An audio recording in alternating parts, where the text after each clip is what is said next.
All right, guys. I am tuned in with my friend, my best friend Marqui, and my good Leo friend, good old Jermaine. He's from East Texas, good old country. So we're gonna take us a good old shot, get us back on this conversation we was talking about. That's Deleon. What's it? Yes, that's Respada. Anejo, Respada, one of them hoes. Cheers. All right. Oh. Okay. And I'm Big Shelly, of course. Everything big, nothing little over here. But anyways, you was talking about funerals and stuff, and Okay, yes. Like I said, like with my great grandmother, I remember like high school. My mom made me move with her. Her and my dad having a custody battle or whatever was going on with them. I really don't care really whatever. So I moved to Houston. I just moved to I went to move to Cypress Fair. And I no, bitch, you moved to Cypress. Well, I went to Cypress. Because I went to Cypress Fair High School, so we didn't go to the same school. Yeah, but I was going to Cypress Falls. But I remember like getting off the bus, my grandma called me to my grandmother that passed. And I remember it was like time stopped. Like it was weird. Like like it was like just the middle of nowhere. Like nothing really like made sense or like I just remember hearing like Nanny died. My grandma like crying on the phone. Like that's all I really remember. Like but being down there, like I was like when I went to visit whatever for the funeral and shit. I was at a party with old friends, drinking, went to the movies, to the mall, nothing really, it didn't really. Yeah, she died. It was like whatever to me. Like, but like, I wasn't sad. It was weird. I was sad, but like it was on my mind and shit. But like I didn't cry. I wasn't like acting like that. Damn, somebody died in my family. Somebody close to me. My grandmother pretty much raised me. Helped raise me, whatever. So, but it was like when they pushed the body in front of me, like I like broke the fuck down. Like, and I don't cry easy, man, at all. I really don't. And I feel like that's weird to me. That's really weird. Like I remember, like it's hard for you to calm down. It was. And Frank, I could resonate because when my mom passed, everybody was looking at me crazy when I went up there and give my speech. And I couldn't cry. I couldn't bring myself to cry, and it was only because first and foremost, I know my situation. I know your situation. You're the oldest as well.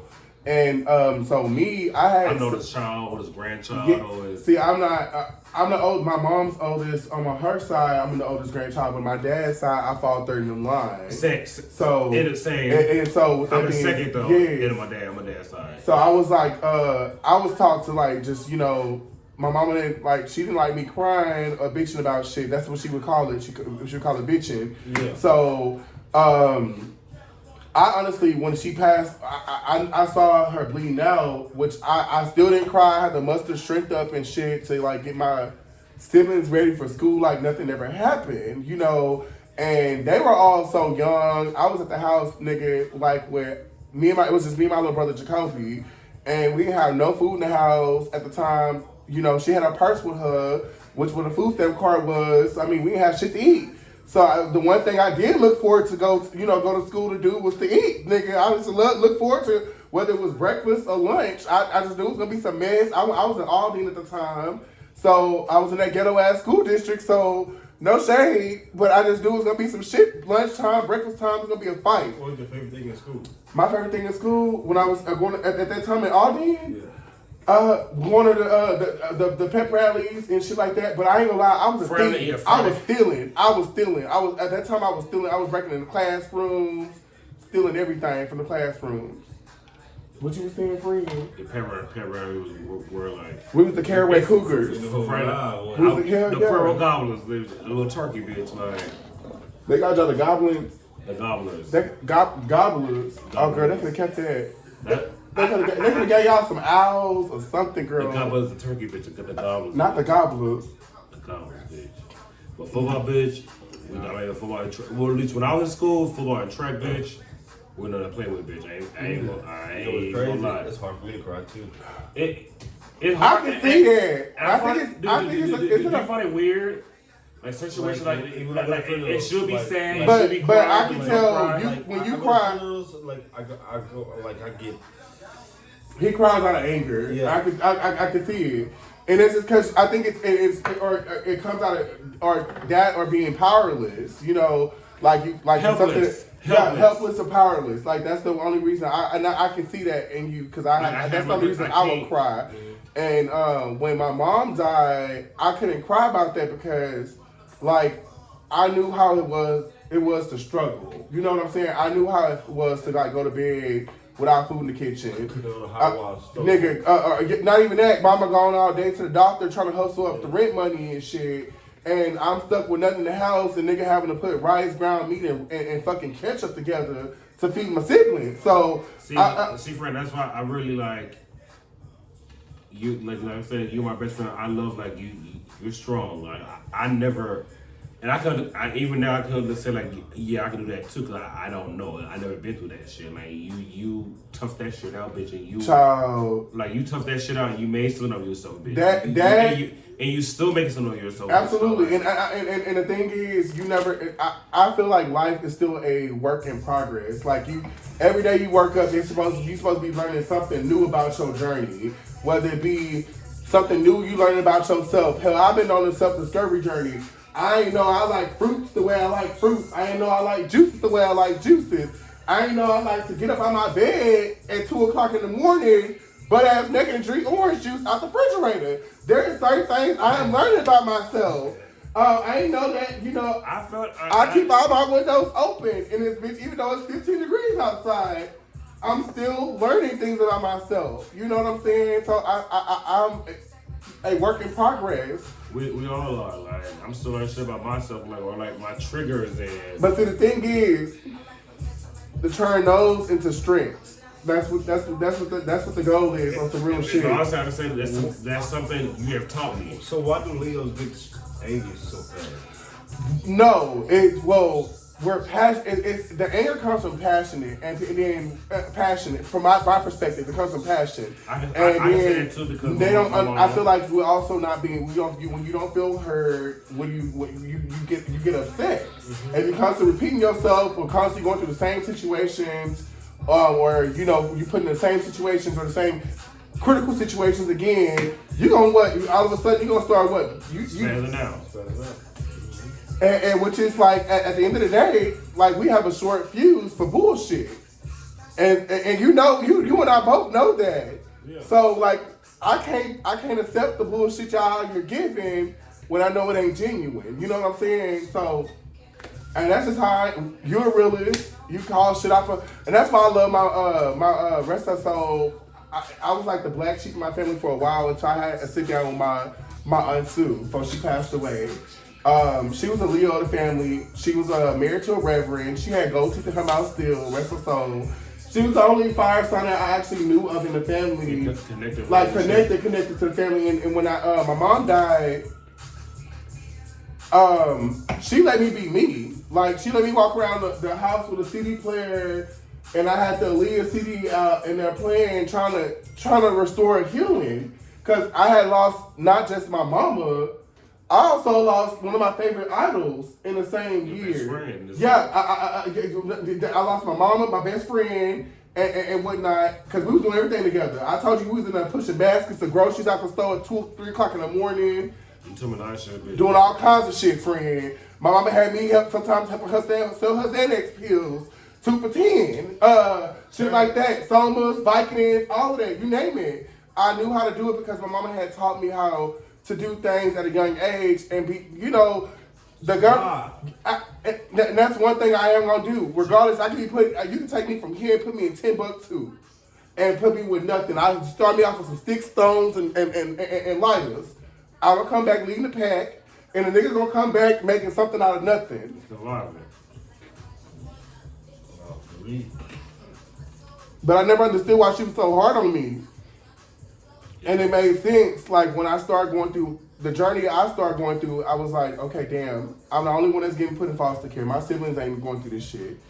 I'm the only one that's going through TYC. My siblings, again, ain't going through this shit. I'm sitting here isolated while I'm supposed to be healing, and everybody that I thought was supposed to have my back or trying to help guide me not responding to letters, not helping me on visitation, not giving no advice, not giving nothing. But everybody, and that's another thing. I had so much trauma built up. I was peeing in the bed, and everybody, like nobody, instead of everybody trying to find the root of the problem, they was quick to whoop my ass because I was destroying the property. Because y'all saw, but y'all wasn't trying to dig underneath the surface and find out, get to the real meat potatoes, which was what the hell was going on.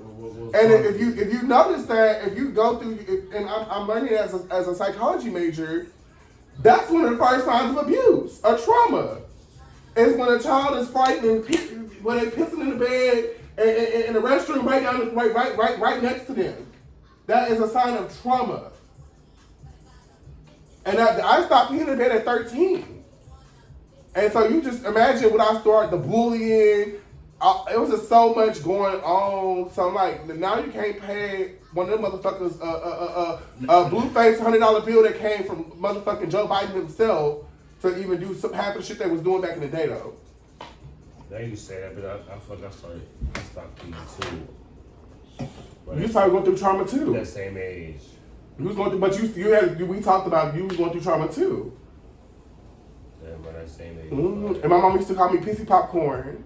Pissy Pelham. She's like, that's what they gonna call you in school, Pissy Pelham. I remember one of them boys came spend night in my house.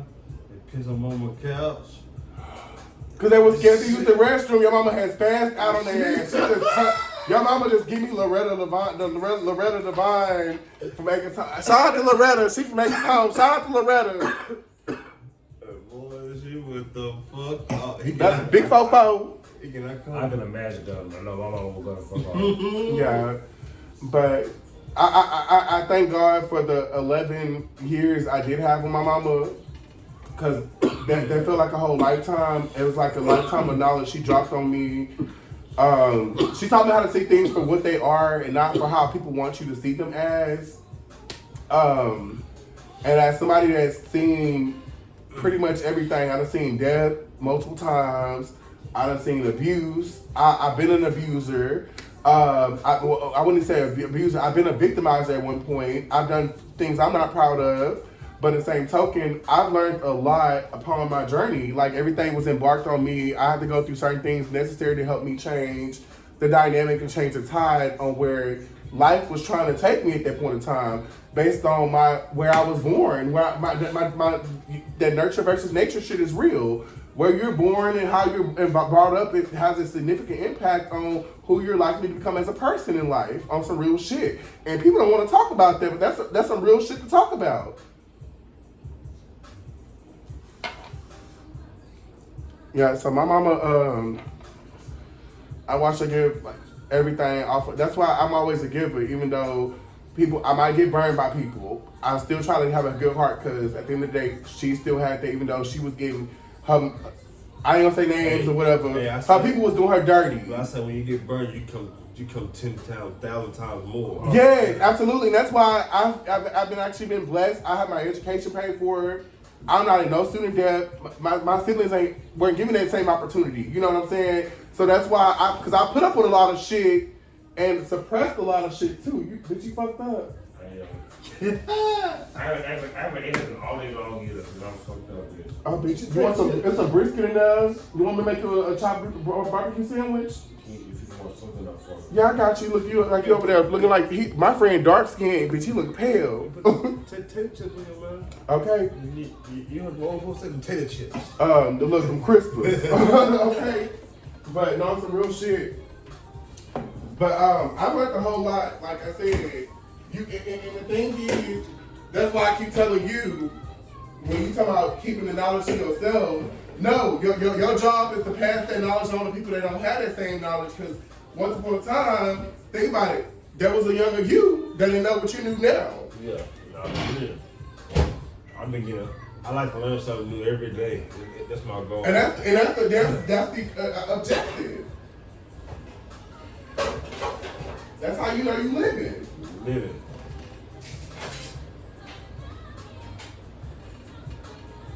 It's crazy how astrology works though. That shit's real. Like people think we was talking about this shit. So like Leos have like usually like the hardest battle. Like they go through a lot as a child. They go through like the age of like having and go like self discovery and whatnot. They go through like which is stuff like go through incarcerations or like self imposed. Like think about a lion roams by itself. They don't roam in packs. You see what I'm saying? So and Leo's also tied to the sun, which is the sun is vital for what? We need the sun to survive, nigga. You see what I'm saying? If the sun doesn't come up, there's no crops, there's no trees, there's none of this shit because they need the photosynthesis that the sun provides. You see what I'm saying? My friend just looked like he going through it, child. We're gonna take a break. Look, thank y'all for tuning in.